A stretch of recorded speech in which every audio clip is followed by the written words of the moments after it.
दिल्ली का मैदान जंग सज चुका है और आज हम उसी कड़ी में बात करेंगे एक ऐसे विधानसभा क्षेत्र की जिसके नाम में ही जंग है, जंगपुरा। जी हाँ, जंगपुरा क्षेत्र यूं तो कई सारे परमुटेशंस, कॉम्बिनेशंस को मिला करके हम उसकी राजनीतिक कहानियां तो सुनेंगे ही अपने जो गेस्ट हैं उनके साथ, लेकिन साथ ही साथ ये भी जानेंगे कि ये जंग इतनी रोचक क्यों हो गई है।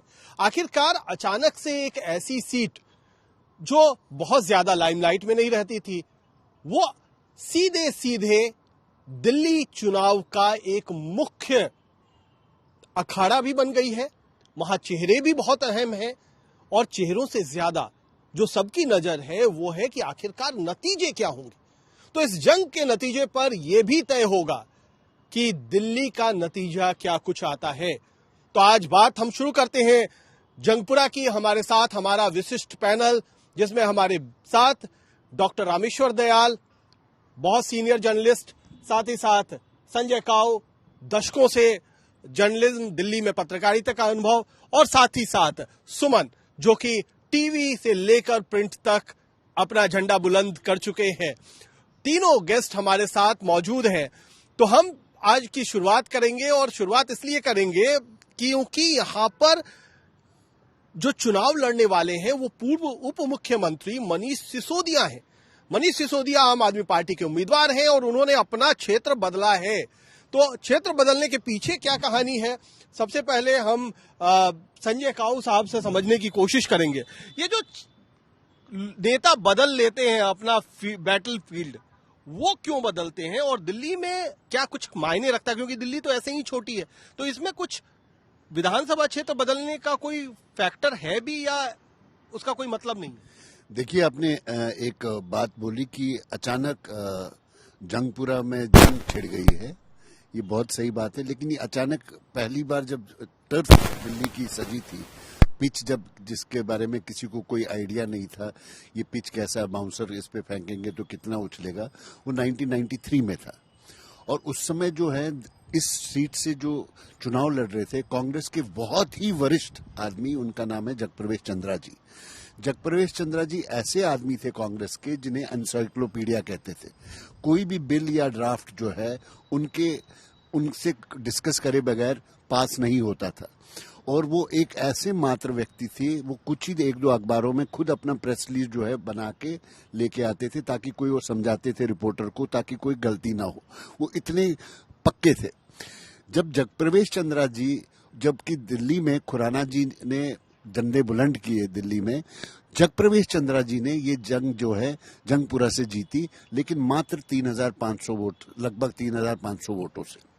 अब ये जंग और ज्यादा इंटरेस्टिंग इसलिए हुई है, जो जगप्रवेश चंद्रा जी के बाद में जो जीते, वो सीट जीते, वो तरविंदर सिंह मारवा जी थे।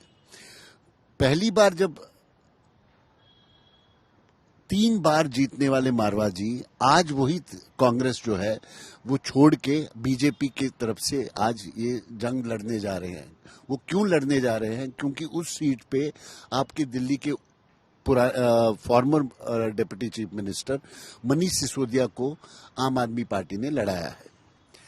अब मनीष सिसोदिया जी के आने से ये हाई स्टेक वाली कॉन्स्टिट्यूंसी बन गई। आई थिंक ये ज्यादा, अगर इसकी डायनेमिक्स को समझा जाए, ये कॉन्स्टिट्यूंसी ज्यादा इंपॉर्टेंट हो गई है न्यू दिल्ली कॉन्स्टिट्यूंसी से फॉर द आम आदमी पार्टी। अब आप कहेंगे कि कैसे? वो इसलिए है, अरविंद केजरीवाल जो है, आम आदमी पार्टी और अरविंद केजरीवाल एक वर्ड है। जो भी 2013 हुआ, 15 हुआ या 20 हुआ, अगर आम आदमी पार्टी जीती तो लोगों ने अरविंद केजरीवाल के नाम पे वोट डाला, ये तय है। अरविंद केजरीवाल ने जो नंबर 2 को ग्रूम किया अपनी पार्टी में, वो मनीष सिसोदिया जी है। मनीष सिसोदिया जी परिवर्तन एक ऑर्गेनाइजेशन चलाए, उसके बाद कबीर जब उन्होंने एक एनजीओ चलाया, उसमें अरविंद केजरीवाल के साथ काम शुरू किया, पत्रकार भी रहे हैं। वो right from beginning Arvind Kejriwal के साथ रहे और अरविंद केजरीवाल जहां भी मीटिंग्स में जाते थे, मनीष जी को साथ लेके जाते थे। अरविंद केजरीवाल मात्र एक चीफ मिनिस्टर होंगे जिन्होंने अपने पास कोई पोर्टफोलियो नहीं रखा, और सबसे ज्यादा मैक्सिमम पोर्टफोलियोज उन्होंने मनीष सिसोदिया जी को दिए थे। अब बात यह है, मनीष सिसोदिया जी ने एक व्यक्ति को चुना जो उनके बहुत फेवरेट थी, वो है आतिशी जी। वो आज चीफ मिनिस्टर हैं, वो अरविंद केजरीवाल जी की कुर्सी पे बैठी हैं और वो कालका जी से लड़ रही हैं। मनीष सिसोदिया जी, जब लिकर स्कैम हुआ, शराब घोटाला हुआ, मनीष सिसोदिया जी लगभग 1.5 साल तक उसमें अंदर रहे और मनीष सिसोदिया जी जैसे लिकर स्कैम में उनका नाम आया, उनको पकड़ा गया, अरेस्ट वगैरह हुए, उन्होंने इस्तीफा दिया एज डिप्टी चीफ मिनिस्टर, और जिनके पास सबसे ज्यादा पोर्टफोलियोज थे। अरविंद केजरीवाल जब वो जेल गए, उन्होंने इस्तीफा नहीं दिया, और जब वो बाहर आए बेल पे, उसके बाद उन्होंने इस्तीफा दिया। अब समझने की बात यह है, आपके बीच में भी चर्निंग हो रही है। एक तरफ से मनीष सिसोदिया जी की जो राइट हैंड है, वो चीफ मिनिस्टर की गद्दी पे है और वो महिला है, पढ़ी लिखी महिला है, और एजुकेशन मॉडल में मनीष सिसोदिया जी का बहुत बड़ा हाथ रहा है। जो एजुकेशन मॉडल जिसके जो डोल पीटते हैं, उसमें आतिशी जी का सपोर्ट से मनीष सिसोदिया जी ने जो मॉडल तैयार किया, दुनिया को जो बताते हैं, वो उस मॉडल, 2 ही मॉडल पे ये जो है जोर शोर से जो काम कर रही है, आप जो बोलती है, वो एक हेल्थ का मॉडल है, मोहल्ला क्लिनिक, और दूसरा है एजुकेशन का, स्कूल्स का मॉडल। स्कूल्स में एक चीज जरूर मनीष सिसोदिया जी ने जो की है, जो कि लोग सराहते हैं, वो पीटीएम, जो पेटीएम जो गवर्नमेंट स्कूल्स में नहीं होता था, पेरेंट टीचर मीटिंग जैसे प्राइवेट स्कूल्स में होता था, उन्होंने कराया। उससे एक पेरेंट्स को एक आपने रिस्पेक्ट दिया, और बच्चों के साथ, पेरेंट्स के साथ और टीचर्स के साथ जो इंटरेक्शन हुआ, वो एक बहुत ही अच्छी समझ का एक उपज है, एक बहुत ही पॉजिटिव थिंकिंग की एक उपज है, जो कि प्राइवेट स्कूल्स में, बड़े स्कूल्स में होता रहा है। दूसरा, इन्होंने एक हैप्पी करिकुलम लाया, बहुत ही अच्छी पॉजिटिव हैप्पीनेस करिकुलम लाया, जो कि आप अगर एंटरप्रेन्योर हैं, लेकिन आप खुश कैसे रहेंगे, आप समझे, आप उसको इंटरवीन कैसे करेंगे, पढ़ाई के साथ साथ खुश कैसे रहना है, आपको हैप्पीनेस के ये बहुत कुछ अच्छी सोच की उपज है। अब क्या होता है, जिस सीट से मनीष सिसोदिया जी जीतते हैं, पटपटगंज 2013 में, पहली बार बहुत कम वोट से जीतते हैं, पहली बार ज्यादा वोट से जीतते हैं, जो दूसरी बार भी जीतते हैं, और तीसरी बार बहुत कम मार्जिन से जीतते हैं, लगभग 2-3 हजार वोटों से जीतते हैं। ये उसके पीछे एक रीजन ये भी बताया जाता है कि जब एजिटेशन चल रही थी सीए और वगैरह की, उसमें मनीष सिसोदिया एकमात्र व्यक्ति थे जिन्होंने की बीजेपी के खिलाफ बोला था, जबकि अरविंद केजरीवाल ने चुप्पी साधी थी। लोग कहते हैं कि हो सकता है कि कुछ फैक्टर्स ऐसे रहे, Manish Sisodia was scene soft towards Muslims, ये वोट बैंक हो सकता है, इससे जो है, जो लार्जर कम्युनिटी है, वो वोट बैंक थोड़ा सा नाराज हो गया उनसे, और वो उस वजह से उनके वोट शेयर कम हो गया। तो इस स्ट्रैटेजी के तहत कहते हैं इन्होंने शिफ्ट होके अपनी सीट, जो कॉन्स्टिट्यूंसी जंगपुरा सेलेक्ट की। जंगपुरा की एक इतिहास है। जब 2013 में पहला चुनाव आम आदमी पार्टी लड़ी, तरविंदर सिंह मारवा जी ने बड़े कम मार्जिन से वो सीट हारी, और जो वो सीट जिसने जीती, वो धीर साहब थे, सरदार जी थे, उन्होंने विधानसभा अध्यक्ष बने, जो विधानसभा अध्यक्ष बने। जब वो विधानसभा अध्यक्ष बने, वहां पे ये लग नहीं रहा था कि वो आम आदमी पार्टी के स्पीकर है, लग रहा था जैसे वो बीजेपी को फेवर कर रहे हैं। तो लोग उन पे हंसते भी थे, वो बिकॉज वो बेचारे बहुत ही सीधे आदमी, और उसके बाद दूसरी बार उनको जो है, उनको टिकट नहीं दिया गया। बीजेपी ज्वाइन कर ली तुमने? उन्होंने बीजेपी ज्वाइन की, और वो जो बीजेपी से लड़े, बीजेपी की टिकट पे लड़े। अब इसमें इंटरेस्टिंग चीज ये ध्यान से सुनिए, इस बार तरविंदर सिंह मारवा जी जो है बीजेपी की टिकट पे लड़ रहे हैं। पहली बार जब वो हारे थे कांग्रेस से आम आदमी के खिलाफ, वो मात्र कुछ हजार वोटों से हारे थे। दूसरी बार जब वो हारे, मार्जिन 20,000 वोट से ऊपर था। तीसरी बार जब वो हारे, 30,000 से ऊपर मार्जिन था।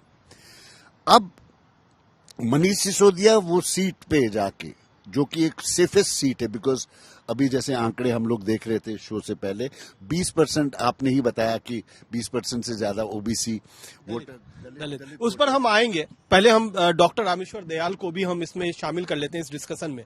ये जो बताया संजय काऊ साहब ने, ये बड़ा रोचक है कि जग प्रवेश चंद्रा से लेकर के आज तक बीजेपी के लिए सबसे मुश्किल सीटों में रही है। अब ये बीजेपी के लिए बड़ी मुश्किल सीट है, फिर भी तरविंदर मारवा कांग्रेस छोड़ करके बीजेपी की तरफ जाते हैं और बीजेपी उन्हें टिकट देती है। इस बार जब मनीष सिसोदिया और फरहाद सूरी कांग्रेस से जब लड़ रहे हैं तो बीजेपी का आपको कैसा लगता है? क्योंकि आप तो, मुझे जहां तक पता है कि आप तरविंदर मारवा के साथ कॉलेज के दिनों से जुड़े रहे। देखिए, दिल्ली की ये एक उन गिनी चुनी सीटों में से एक है जहां बीजेपी कभी भी इसने जीत हासिल नहीं की। जितने भी इलेक्शन हुए हैं 1993 से लेके अब तक बीजेपी कभी भी सीट पे नहीं जीती। और कुणाल जी, आपने बोला कि यहाँ पे जंगपुरा में जंग मच गई है, वो ठीक है, आपका मामला ठीक है कि आपने आगे जंगपुरा जंग का क्षेत्र है, लेकिन ये जंग का क्षेत्र नहीं है, मेरा मानना है। ये तो इबादत का क्षेत्र है, इबादत का इलाका है। क्या बात बताइए, निजामुद्दीन औलिया यहाँ के, मिर्जा गालिब, निजामुद्दीन, आप खुशवंत सिंह की किताब है, उन्होंने उपन्यास लिखा दिल्ली, उसमें निजामुद्दीन औलिया के बारे में 2 चैप्टर हैं। मेहरौली जब बची थी और निजामुद्दीन औलिया का जलवा था, लोग मेहरौली से दिल्ली इधर आते थे और निजामुद्दीन औलिया के आगे चरण स्पर्श करते थे, उनको छूते थे, तो वो जलवे अलग थे। और इसके अलावा ये तो आम आदमी की इबादत गाह है। और शायरों की मिर्जा गालिब, अब आप मिर्जा गालिब की बात आई है तो मिर्जा गालिब और आज के परिप्रेक्ष्य में एक मैं आपको शेर सुना देता हूँ। देखिए, उन्होंने कहा है कि कोई उम्मीद बर नजर नहीं आती, कोई उम्मीद बर नजर नहीं आती, कोई सूरत नजर नहीं आती। और हम पत्रकार जो इतने सीनियर बैठे हैं, उनकी कसमसाहट सुनिए। मिर्जा गालिब ने तब बोला था और मैं आज बोला हूँ, है कुछ बात ऐसी जो चुप हूँ, है कुछ बात ऐसी जो चुप हूँ, वरना क्या बात घर नहीं आती। बोलने को बहुत कुछ है, क्या बात घर नहीं आती। कुछ बात है जो चुप हूँ। अब आप बताइए, आप 1 2 3 4, हम सबके दिल में यही है। अगर हम चिट्ठा खोलना शुरू कर देंगे तो लोग हिल जाएंगे कि ये क्या है, दिल्ली का इतिहास, दिल्ली की राजनीति के बारे में लड़के क्या बोल रहे हैं, ये रिपोर्टर्स क्या बोल रहे हैं। इसलिए तो मैं कह रहा हूँ कि गालिब को याद करते हुए, कुछ बात है कि चुप हूँ, वरना क्या बात कर नहीं है। ये बड़ा रोचक आपने बताया कि ये निजामुद्दीन औलिया से लेकर मिर्जा गालिब को हम बल्ली मारान से जानते हैं। आप तो पुरानी दिल्ली में रहे भी हुए हैं, अब बेशक आप रोहिणी चले गए हो, लेकिन अब तो आपकी पैदाइश जो है वो पुरानी दिल्ली की गलियों में है। ये बल्ली मारान, और हमें तो आज तक पता है कि बल्ली मारान में वो जो मिर्जा गालिब की हवेली है, और ये बात कहा निजामुद्दीन से आपने उनको कैसे कनेक्ट किया? हाँ, वो मैं आपको बताता हूँ। बल्ली मारान के अंदर गालिब साहब रहते थे। बल्ली मारान के अंदर गली कासिम जान पे गालिब का निवास था, जो जिंदगी के आखिरी 7 सालों में वो वहां रहे। उसके बाद जब उनकी डेथ हुई तो उनका मजार वहां बनाया गया। तो जो वहां के उस वक्त के मौजूद लोग जो थे, मिर्जा गालिब के साथ के जो लोग थे, उन्होंने सोचा कि मिर्जा गालिब इतने शानदार आदमी रहे दिल्ली के, तो उनको कहाँ इनको दफन किया जाए। तो बिल्कुल बगल में जहाँ पे निजामुद्दीन औलिया की मजार है, उसके बिल्कुल बगल में गालिब साहब की मजार बनाई गई है, इसलिए गालिब को वहां रखा गया। तो ये जो है ना, जंगपुरा तो ठीक है, मान लीजिए जंग मची हुई है, लेकिन वो तो इबादत की जगह है, इबादत का इलाका है। अब आपने कहा कि भाई जग प्रवेश चंद्र की बात हुई और लोगों की बात हुई। अब जग प्रवेश चंद्र जी के बारे में सुन लीजिए। अब बताया था रखाव साहब ने, जग प्रवेश चंद्र नेता विपक्ष रहे थे 1993 की विधानसभा के अंदर। और जैसे भी इन्होंने बताया राव साहब ने कि भाई वो बड़े ब्रिलियंट थे, पढ़ के आते थे, खूब पढ़ के आते थे। और मैं आपको बताऊं, वो भी पंजाबी थे, मदन लाल खुराना जी भी पंजाबी थे। इन दोनों की बहुत जबरदस्त दोस्ती हुआ करती थी। जब बजट पढ़ रहे होते थे प्रोफेसर मुखी, तो वो आपस में इशारे करते थे, ऐसे अंगूठा दिखाते थे। जग प्रवेश चंद्र यूं अंगूठा दिखाते थे और मदन लाल खुराना यूं अंगूठा दिखाते थे।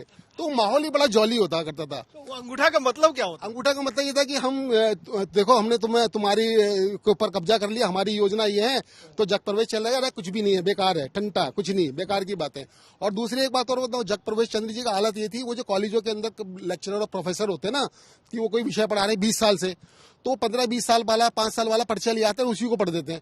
और जग प्रवेश चंद्र जी का हाल ये हुआ कि वो पिछली बार का बजट का जो उठा लाया वो अपनी कहानी, और वही बजट पढ़ने लग गए। तो कुछ पत्रकारों ने बाहर कहा, सर आप क्या पढ़ रहे हो, ये तो आपने पिछले साल पढ़ा था, अरे यार वो गलती हो गई है वो। लेकिन बड़ा माहौल खुशनुमा हुआ करता था। अब ये मामला निकल गया, जग प्रवेश चंद्र जी ने वहां पे माहौल क्रिएट किया। गजब आदमी थे, मदन लाल खुराना थे, उसके बाद साहब सिंह, वो तो दौर ये लगता है। जग प्रवेश चंद्र कांग्रेस की तरफ से, दीपचंद बंधु, ताजदार बाबर, ये लोग थे। इधर से मदन लाल खुराना, रातावाल और अपने साहब सिंह वर्मा जी, वो एक दौर था।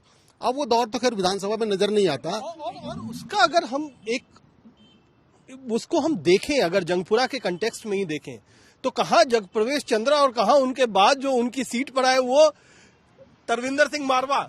तो उन दोनों में भी अगर हम कहें तो जमीन आसमान का अंतर है। आप माफ कीजिएगा, वो आपके कॉलेज से हैं, आपके सीनियर होंगे तरविंदर सिंह मारवा, लेकिन उनके बारे में भी बहुत सारी कहानियां। तरविंदर सिंह मारवा मेरे डीएवी कॉलेज में पढ़ता था, मैंने ग्रेजुएशन डीएवी कॉलेज से की थी। तरविंदर सिंह मारवा मेरे सीनियर थे। सीनियर क्या थे, अरे वो तो भाई साहब 6 फुट लंबा आदमी। हाँ, धुरंधर वो गेट पे खड़ा मिला जब देखो, दबंग एकदम, और लोग उससे डरते थे। वो 1-2 बार उसने मुझे ही पकड़ा, जब मैंने उसने देखा कि यार तो पुरानी दिल्ली का बंदा, तो मेरे से कहा कि जा तू जा लड़के तू जा। तो अब उनके आतंक या उनके दबंगई के बारे में मैं बहुत ज्यादा बोलना नहीं चाहता, लेकिन ये था कि 3 बार वो जनप्रतिनिधि रहे, तो ये कोई कम बड़ी बात नहीं है। वो 2003 या 8 का इलेक्शन जीते, 3 का, 2008 का और 13 का, वो 3 इलेक्शन जीते और उन्होंने गजब किया। लेकिन ये था कि वो हमेशा उनको लेके बड़ी कंट्रोवर्सी रही।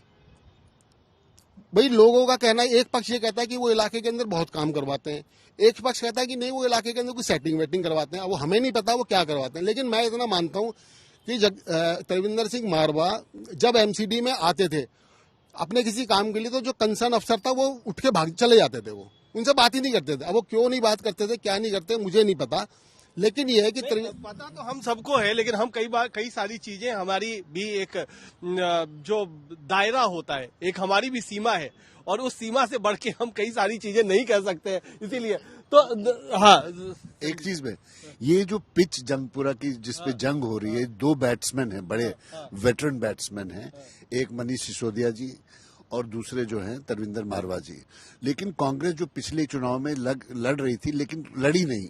इस बार कांग्रेस सीरियसली लड़ रही है। उन्होंने जो बॉल गेंद दी है, गुगली जो फेंकने के लिए दी है, वो दी है फरहाद सूरी के हाथ, और वो गुगली जब फेंकेंगे, वो गुगली किसका विकेट डाउन करेगी, ये आगे को देखने के लिए मिलेगा। अब मैं सुमन को भी इसमें शामिल करता हूं। सुमन, आप 2 लोगों से इसमें बहुत ज्यादा, इस जो जंगपुरा की जंग है, इसमें जो 3 चेहरे हैं, उनमें 2 से आप बहुत कनेक्टेड रहे। एक तो मनीष सिसोदिया, उनको आपने देखा है, उनका, क्योंकि वो पत्रकार थे, और मैं बता दूं कि मनीष सिसोदिया और मैंने जी न्यूज में एक साथ पत्रकारिता की है लगभग 2 साल तक, तो मैं भी जुड़ा रहा हूं, लेकिन सुमन भी बहुत ज्यादा जुड़े रहे हैं। और साथ ही साथ बतौर फरहाद सूरी को बतौर मेयर और उससे पहले बतौर काउंसलर हमने कई सालों तक एमसीडी में कवर किया है। तो सुमन, जरा बताइए कि ये जो मनीष सिसोदिया बनाम फरहाद सूरी, क्योंकि फरहाद सूरी को लाया संजय जी ने, अभी डिस्कशन में लाया है, तो ये जो फरहाद सूरी का करिश्मा है, लोकल है, मुस्लिम है, पढ़े लिखे हैं, ये जो 3 फैक्टर उनके साथ है, ये क्या कुछ उलट पुलट कर सकता है? देखिए कुणाल, आप हम लोग खुद ही उनको बहुत बारीकी से कवर किए, और सर जो बात कर रहे थे अभी कि कुछ नेताओं में बहुत गजब का करिश्मा उसके चेहरे पे या उसके काम करने के तरीके पर है, तो फरहाद सूरी वही वो नाम है। और मनीष जी के बाद में बात करेंगे। फरहाद सूरी से लेकर हम जब रिपोर्टिंग की शुरुआत हम लोग कर रहे थे, वो दिल्ली के मेयर हुआ करते थे, जब तीनों एमसीडी एक साथ, और डॉक्टर दयाल साहब जो है हम लोग के साथ 2005-6 का बात है, 2005-6-7 की बात है, और काव सर हमारे हेड हुआ करते थे।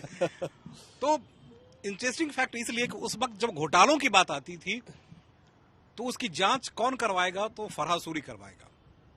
एक तरफ कांग्रेस में जो लड़ाई चल रही थी, कुणाल जी याद कीजिए, राम बाबू शर्मा, शीला दीक्षित इधर राम बाबू शर्मा, और इधर फरहाद सूरी अकेले ऐसे थे जो एमसीडी में कब्जा करके बैठे हुए थे, और कब्जा ऐसे करके जबकि उनके नीचे के जितने नेता थे उनके बिल्कुल अगेंस्ट हुआ करते थे, लेकिन बड़े वैसे ही मिजाज के, ईमानदारी की बात करते हैं, इसलिए कि चाहे वो घोघा डेयरी प्रकरण हम लोग उस पे आ ही जाते हैं, बिल्कुल कि एमसीडी में हर दिन मोस्ट करप्ट डिपार्टमेंट, हम लोगों ने कुछ ऑफिसर बाद में कहने लगे थे कि सुमन और कुणाल, तुम लोगों ने मोस्ट करप्ट डिपार्टमेंट क्यों घोषित कर दिया, तो उसके पीछे कहानी बताई कि हर तीसरे चौथे दिन क्या चारा घोटाला होगा। हम और कुणाल कवर करके आए थे 4th-5वें मंजिल। एक मिनट कहना चाहूंगा, कुणाल ने और आपने एक जो ना ब्रेकिंग न्यूज डाली थी कि 4थी मंजिल के ऊपर डेयरी चल रही है पंजाबी बाग में। हमने पंजाबी बाग गए थे और वहाँ 4थी मंजिल पर डेयरी थी, वो तो अलग ही कहानी है, अलग ही कहानी। लेकिन सुमन आप कंटिन्यू करें। हाँ, तो वहाँ जितने भी घोटाले हुए थे, घोटाले पे एक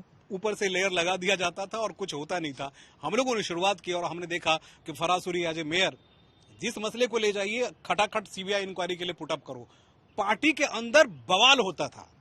नेताओं की जो कहता नहीं कि वो त्राहिमाम वाली सिचुएशन, प्रदेश अध्यक्ष उनके खिलाफ लगा हुआ, वहां स्टैंडिंग कमेटी चेयरमैन उनके खिलाफ लगा हुआ है, लीडर ऑफ हाउस उनके खिलाफ लगा हुआ है, बावजूद इसका अपने पार्टी के खिलाफ ही वो स्टेटमेंट देते थे।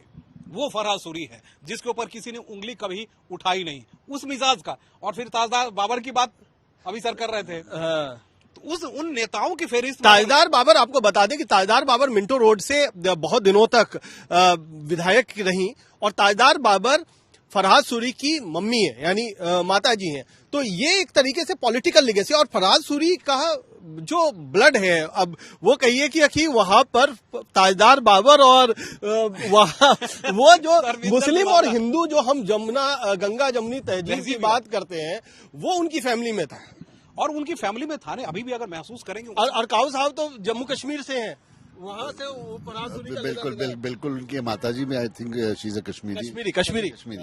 सी एक चीज आप कुणाल जी, एक बहुत इंपॉर्टेंट चीज है, ये जो कांग्रेस में जो थोड़ी एनर्जी आई है वो इसलिए भी आई है क्योंकि मुस्लिम्स ने जो है, जो कि एकदम आम आदमी पार्टी को वोट डाल रहे थे, वो एक बैक से कांग्रेस को उन्होंने पिछले एमसीडी चुनाव में कई जगहों पे जिताया, बहुत सही बात। और उस वजह से यहाँ पे 16% जो वोट है वो मुसलमान वोट है, मुस्लिम्स का वोट है, प्लस 20% दलित वोट है। तो ये अगर जो मिला के, और कांग्रेस की ये बहुत स्ट्रांग सीट रही है, और जो टोटल आपका जो जन्म हुआ है वो कांग्रेस के वोट पे ही हुआ है। अगर वो फैक्टर्स काम कर गए तो ये सीट जो है आपको चौंकाने वाले रिजल्ट भी दे सकती है। मनीष सिसोदिया की बात कर रहा था, क्योंकि अब हम थोड़ा सा इसको कंक्लूड करेंगे। तो मनीष सिसोदिया का पटपरगंज छोड़कर जंगपुरा जाना, इसमें अंदर की कुछ कहानी बताइए कि ये कैसे तय हुआ। देखिए, मनीष जी हमारे काफी खास रहे, हम उनके बहुत खास रहे, और वाकई में हम लोग पत्रकारिता में हैं। लेकिन अंदर की कहानी तो पता होनी चाहिए कि पटपरगंज छोड़कर जंगपुरा जाने का फैसला कैसे हुआ मनीष सिसोदिया। सबसे बड़ी बात उसमें यह रही कि मनीष सिसोदिया जो सर कह रहे थे ना कि धीरे धीरे वो एक विकास पुरुष के नाम पे आगे बढ़ता हुआ चला गया वो चेहरा, और अचानक शराब घोटाले में सामने आ जाते हैं।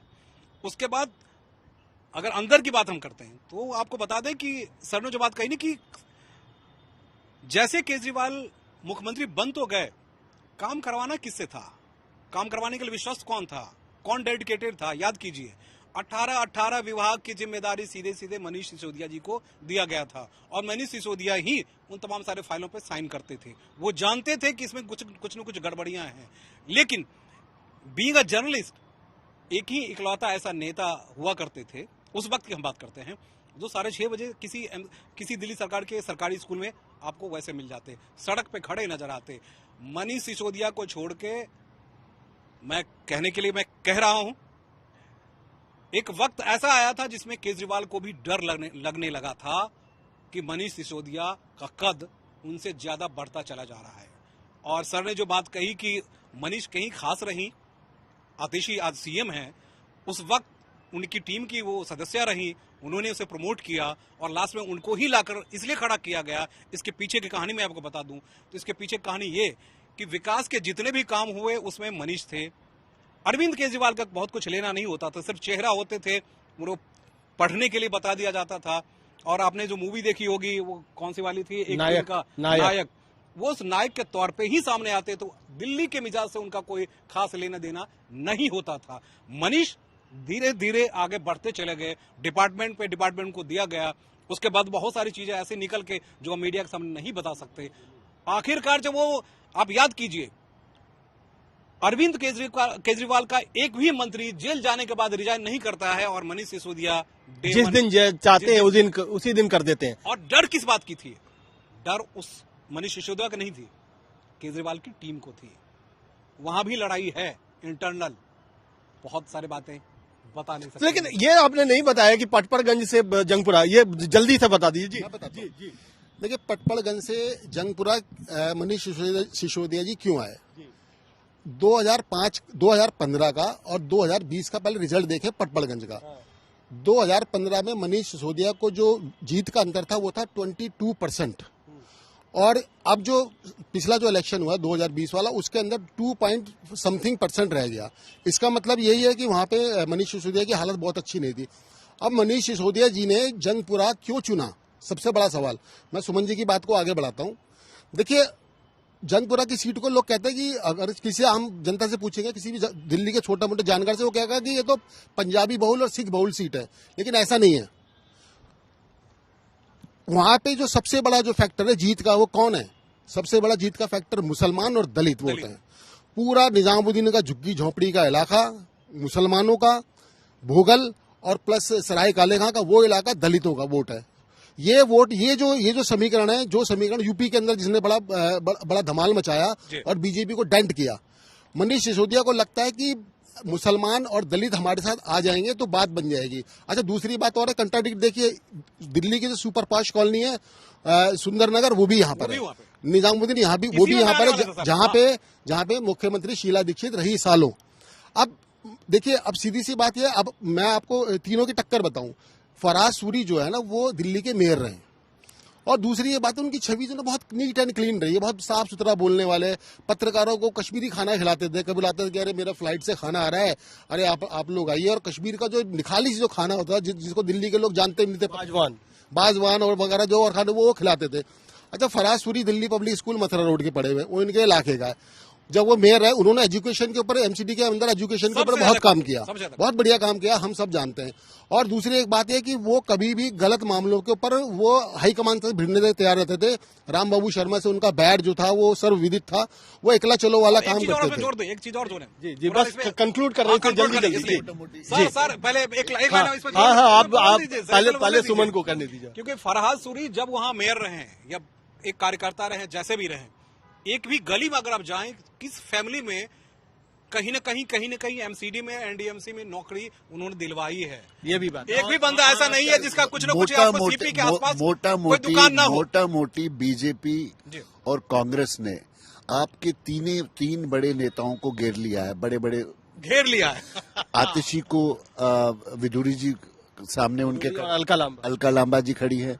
नई दिल्ली में केजरीवाल जी के सामने संदीप दीक्षित जी हैं और परवेश वर्मा जी हैं, और यहाँ पे फराज सूरी को, जो कि ताजमहल बब्बर जी के बेटे हैं। अच्छा, अब जो हमारा काम होता है आज की तारीख में, आपको क्या लगता है 1, 2, 3 कौन लग रहा है? मनीष सिसोदिया, फरहाद सूरी और तरविंदर मारवा, कौन आपका क्या? ये आपका यक्ष प्रश्न जो है ना, वो हमारा हमेशा पीछा करता है और हमारे को बड़ा संशय के अंदर बड़ी परेशानी में डालता है। लेकिन ठीक है, जनता सुनना चाहती है, पाठक जानना चाहते हैं कि भाई ये जो पत्रकार लोग बैठे हुए हैं, बड़े बड़े अपने आप को अंदर समझते हैं और इनको दिल्ली की समझ है। देखिए, 1, 2, 3 वाली बात तो बात की, मैं पहले बताना चाह रहा हूँ, मनीष सिसोदिया के लिए यहाँ पे परेशानी हो सकती है। मनीष सिसोदिया के लिए परेशानी का सबब बन सकता है। अब दूसरा क्या है, तरविंदर मारवा वो 3 बार के जीते हुए और वो बीजेपी में गए। अब वो उनके लिए लाभकारी होगा या नहीं होगा मुझे नहीं पता, लेकिन अपना मेयर साहब जो पूर्व मेयर है अपने फराज सूरी, उनकी इमेज चल रही है। लेकिन 1, 2, 3 वाली मैं बात तो नहीं कर सकता, लेकिन मैं कह सकता हूं कि मनीष सिसोदिया के लिए यहाँ पे मुश्किलें पैदा होने वाली हैं। आपको क्या लगता है 1, 2, 3 कौन? जी 1, 2, 3 तो नहीं बोल सकता, लेकिन ये फाइनल स्लॉग ओवर्स में ही डिसाइड होगा। ये बड़ा टर्फ जो है, बड़ा स्लिपरी टर्फ है। सुमन, आप बता दो। आप तो ये लोग तो बहुत अब करीने से निकल गए बचते हुए सवाल से। आप मैं बिल्कुल कहूंगा 1 नंबर पे मनीष सिसोदिया को ही दीजिए, क्योंकि मनीष सर्वे सुंदर नगर वाली बात कर रहे थे, केजरीवाल के साथ सट के इस विधानसभा के साथ वो सजाने के लिए कि वहां 1000 करोड़ खर्च कर दिए थे। उसके बाद जो समीकरण है, तो यहाँ वो समीकरण ये बन रहा है कि 1 में आप मनीष सिसोदिया को देंगे, एक चेहरा, एक नाम, एक काम, तमाम सारी चीजें रही है, तो 1 नंबर उनको दीजिए। तरविंदर मारवा इसलिए दीजिएगा कि बीजेपी के वोटर भी अब वहां खड़े हैं और साथ में उनका अपना प्रभाव भी। हाँ, फरहाद भाई को तीसरे नंबर पर हम इसलिए देंगे कि भाई निगम चुनाव में वो घर से बाहर निकले नहीं थे, इसलिए उनको हमेशा अपने काम पे यकीन रहा कि मैंने काम किया इन लोगों के लिए, क्या ये मेरे लिए। आज मैं देख रहा हूं कि वो आदमी सुबह शाम खड़ा है, और 15,000 वोट या 10,000 वोट अगर वो काट दे तो फिर उसका मिजाज बदल जाएगा उस सीट का। वो तो ये बड़ी रोचक बात है कि किस तरीके से जंगपुरा का जो जंग है वो स्लॉग ओवर में जाएगा। वहां पर जिसने यॉर्कर फेंका या किसी ने बाउंसर डक किया या उस बाउंसर को पुल करके बाउंड्री के पार पहुंचा दिया, वही मैच में विजेता होगा। लेकिन जान लीजिए, ये जंगपुरा की सीट का भौगोलिक जो हिसाब किताब है वो भी बड़ा अजीबोगरीब है। साउथ दिल्ली में आश्रम भोगल से शुरू करके और लाजपत नगर का कुछ हिस्सा भी आता है और फिर दरियागंज तक ये जाता है। यानी दरियागंज जो वर्ल्ड सिटी का हिस्सा हम कह सकते हैं। तो ये जो मिजाज है, ये बहुत कुछ अभी राजनीतिक घटनाक्रम के साथ बदलता भी रहेगा, और जैसे जैसे बदलेगा, आज हमने 1, 2, 3 शायद नहीं दिया है, लेकिन कुछ समय बाद हम जब वापस आएंगे तो कोशिश करेंगे कि आपके सामने एक और साफ सुथरी स्पष्ट छवि इस जंगपुरा कॉन्स्टिट्यूंसी की हम पेश कर सके। धन्यवाद।